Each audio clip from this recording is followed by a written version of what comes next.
hello and welcome to the very first Why Never To podcast. My name is Tristan. I am a 34-year-old guy from Breda, the Netherlands, and I will be entertaining you for hopefully a little bit. This should be the first one in a long series of podcasts about a variety of subjects. I will go a little bit deeper into that, but I say, here you go. Let's start the damn jingle. So first off, a little bit about me. Like, who are you listening to? I am, as I said, Tristan.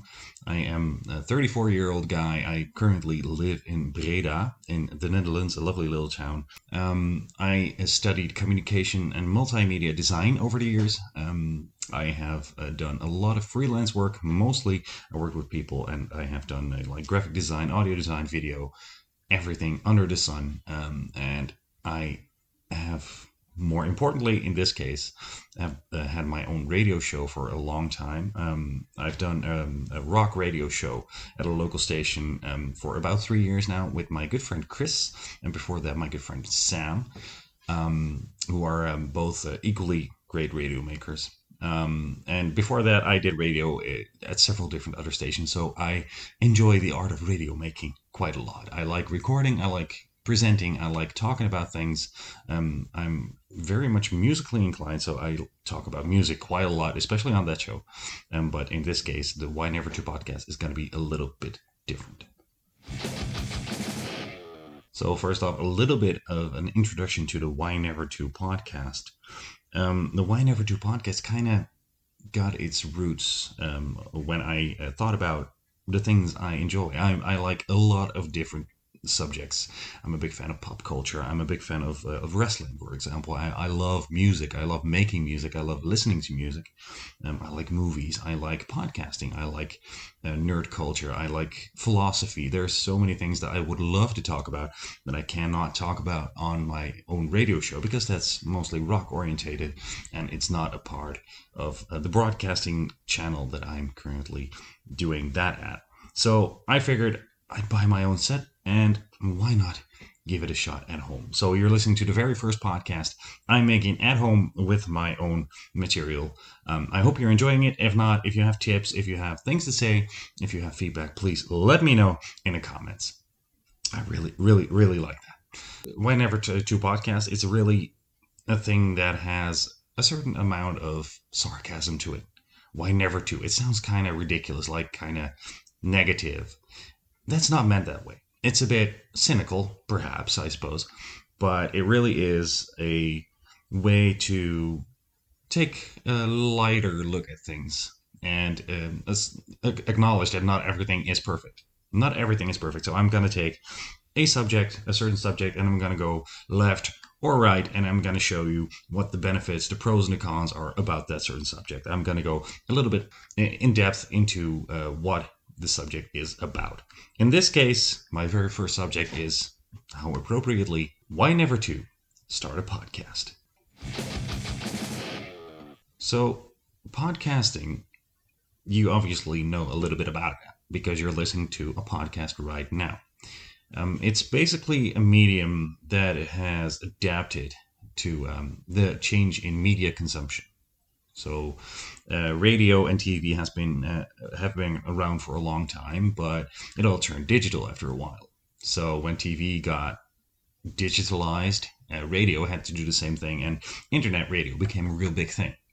After internet radio made its introduction, people started taking up that you could use that on a portable device. In this case, most notably, the iPod. Apple Music, or back then iTunes, were the reason why podcasting got really big. I remember that I was about 12 or 13 years old listening to podcasts that I downloaded for my iPod. And that was basically the start of what would become the modern podcast. Hence podcast, iPod. That's basically where that came from. So that's just a little bit of history there. After that, it kind of disappeared. With streaming services becoming bigger and bigger, and like services like Netflix and Spotify making their introduction, making music a lot more viable. Over the years, though, podcasting got a little bit resurrected. You found large companies made news podcasts, for example, just audio only. News outlets used podcasts to get their material across. They got very specific, genre specific things, like for example, music podcast or video game podcast or everything like that. And now, for any and all subjects that you can think of, there is a podcast, and a lot of companies and a lot of individuals as well, like me, have decided to jump onto that and create their own outlet, so to speak. So that's basically a little bit of the history of what podcasting is and where it's heading. And I'm quite curious where it's going to go myself. There has been a rise and a fall and a rise of podcasting. So there has been a fluctuation in what podcasting actually is. Podcasting, for the most part, always has been audio related. Just like this one, you're hearing my voice, not my face.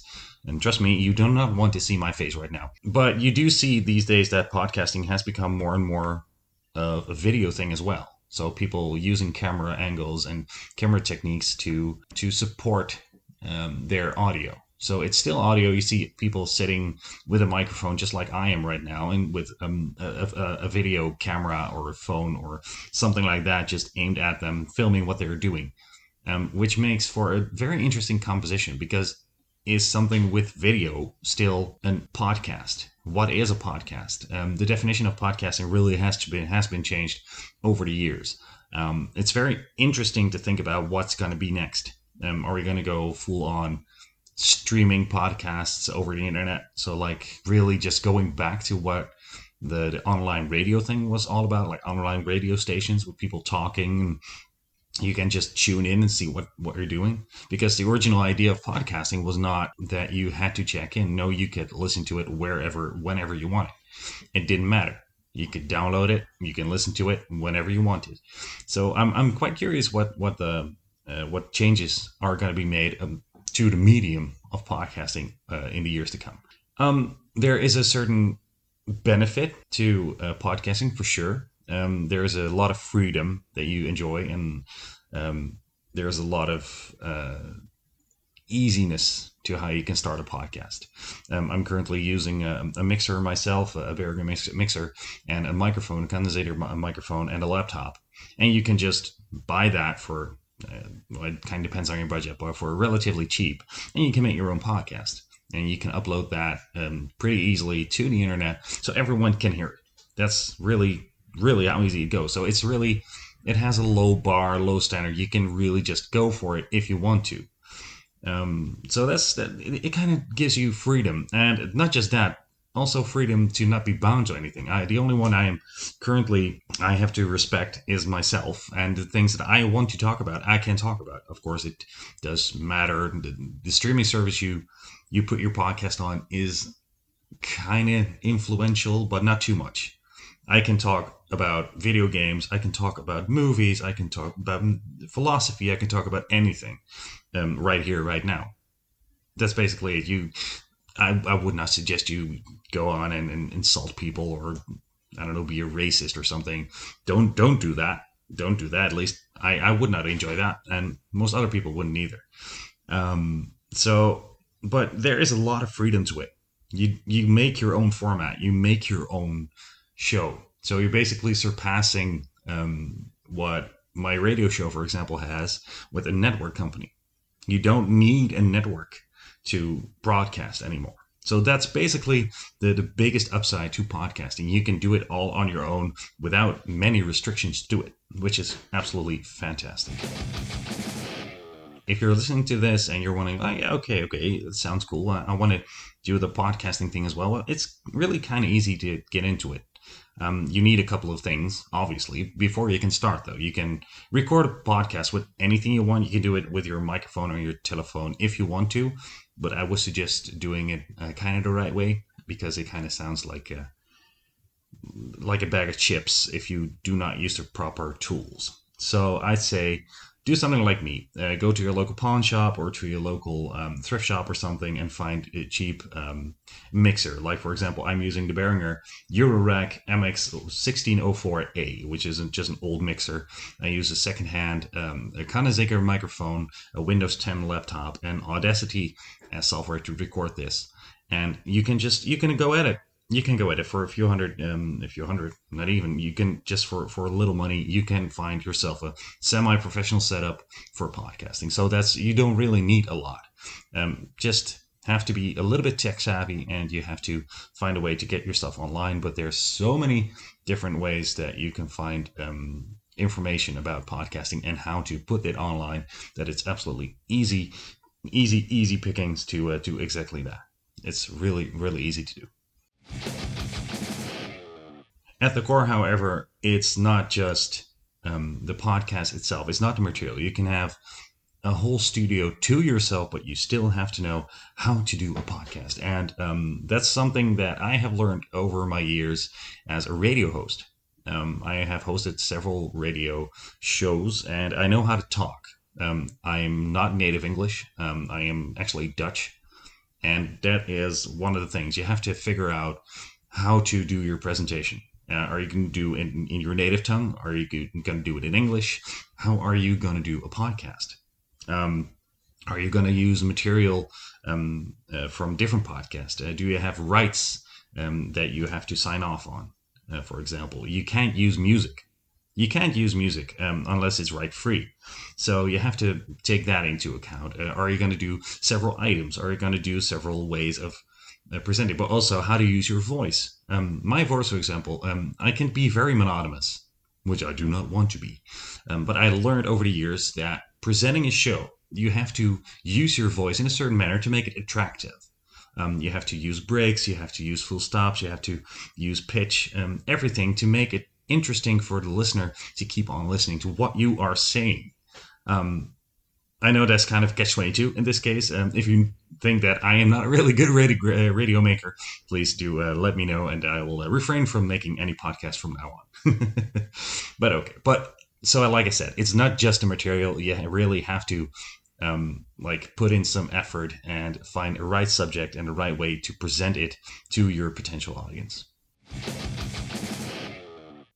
Now, as I said earlier in this podcast, it's about ups and downs. So I'm going to go a little bit through those things for now for podcasting. The benefits of starting a podcast are, well, rather big, really. If you can find a way to market yourself properly, there's a lot of exposure to it. There's a lot of focus that you can find through it, and it's great for your brand recognition. If I find myself producing a podcast on a regular basis, there's a bigger chance that you'll find me because my name is out there. It's easy to put my name and my brand and my everything out there using a podcast, using minimal requirements, minimal sacrifice. There's still a lot of work that needs to be done, but it's really quite easy and really good for your own brand and for your self-esteem, for everything, to just talk and learn a new skill. And it's most of all, the biggest benefit of it all is the fact that it's just a lot of fun. Now, to the downsides of podcasting are, well, rather similar to blogging. People say, yeah, I want to blog, or I want social media, for example. I want to use that for my company. If you are indeed in a company or you own your own company, you know that it's really hard to keep up and do the things that you want to do. You can say, I want to use Facebook, or I want to use Twitter, or I want to start a blog on my website, which is cool, but you have to go on using it. You can't be done after one or two times. You have to keep doing it. So it takes a lot of time and effort to build that audience. And it really can be a PR disaster if it's not done well. Really. If you make a podcast that doesn't stand out, that is annoying or controversial even, then you might really hurt your own brand or your person if you're doing it on a personal basis. But that's really just a dangerous thing to take into account. And it takes some resources. It really does take some resources.